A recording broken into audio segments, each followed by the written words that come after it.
ฮลโลทักทายสบายดีตอนเที่ยงมากินตำหุงเด้อโมเมนต์ตอนเที่ยงเลยตอนบ่ายกินข้าวตอนบ่ายตำหุงเด้อมีคนบอกว่าจะกินตำหุงในเบิ่งแน่ตำหุงไปซื้อแบบได้ตำสู้เอามาครับตำซั่วขอพายลูกนี่พายลูกนะ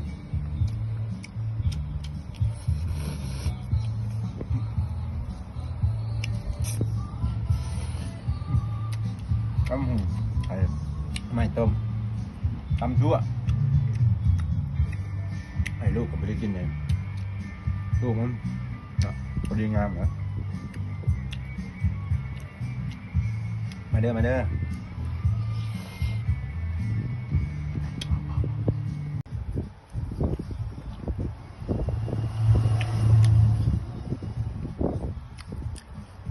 ตำซั่วนะ